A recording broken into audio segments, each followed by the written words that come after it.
Victorian যুগ ছিল ইংল্যান্ডের এক অবিশ্বাস্য অধ্যায়। সেই সময় ব্রিটেনের জনগণ আশ্চর্যজনক বিলাসিতা এবং ভয়াবহ দারিদ্র্য উভয়ের মধ্যেই বাস করত। রাজধানী লন্ডনে জাঁকজমক এবং ঐশ্বর্যের পাশাপাশি ছিল এক ভিন্ন জগৎ, যেখানে বেঁচে থাকার জন্য মানুষ প্রতি রাতে এক নতুন লড়াই লড়ত।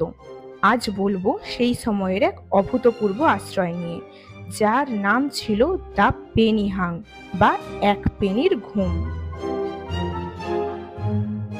19 শতকের মধ্যভাগে লন্ডন পৃথিবীর প্রথম শহর, যেখানে জনসংখ্যা 10 লক্ষ ছাড়িয়েছিল।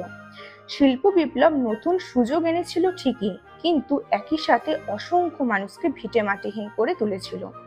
গ্রামের মানুষ কাজের খোঁজে শহরে আসছিল, কিন্তু অনেকেই পর্যাপ্ত কাজ জোটাতে পারছিলেন না।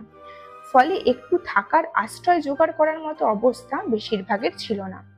অধিকাংশ ছিল গৃহহীন, তাই রাস্তা ছিল একমাত্র বিকল্প। কিন্তু অন্ধকার নামার সাথে সাথে সেই রাস্তা হয়ে উঠত ভয়ঙ্কর। ভেজা এবং হিমশীতল শীতকালে রাস্তায় থাকা ছিল বিপজ্জনক। সেই সময় রাতের পর রাত কাটানোর জন্য ছিল না কোনো থাকার জায়গা, কোনো আশ্রয়।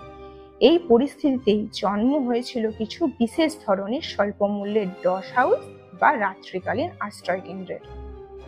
এই আশ্রয় কেন্দ্রগুলোর মধ্যে সবচেয়ে সস্তা এবং এক অদ্ভুত ব্যবস্থা ছিল পেনি সিটআপস। 1 পয়সার বিনিময়ে একজন গৃহহীন ব্যক্তি সারা রাত হলের বেঞ্চে বসে থাকতে পারতেন। কখনো কখনো ঘরগুলি গরম করা হতো, কখনো কখনো তাও হতো না। কিন্তু এখানে ঘুমানোর পারমিশন ছিল না।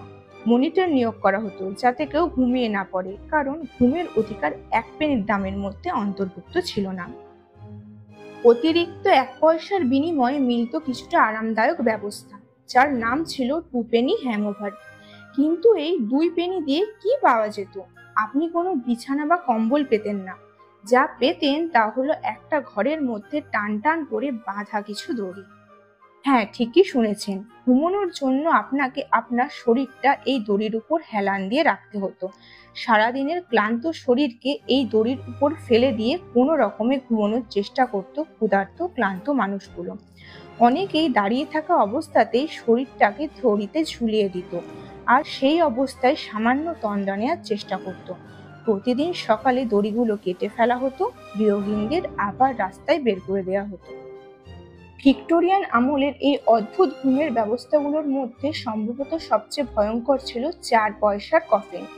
কফিনের মতো দেখতে ছোট ছোট কাঠের বাক্স মেঝেতে সারিবদ্ধভাবে রাখা হতো।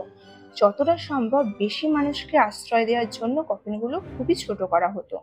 খুব আরামদায়ক না হলেও অন্তত শুয়ে ঘুমানো যেত। এই আশ্রয় কেন্দ্রগুলো প্রধানত স্যালভেশন আর্মি এবং কিছু ব্যক্তিগত চ্যারিটেবল ট্রাস্ট পরিচালনা করত। তাদের উদ্দেশ্য ছিল অন্তত রাতের জন্য হলেও গৃহহীন মানুষকে আশ্রয় দেওয়া।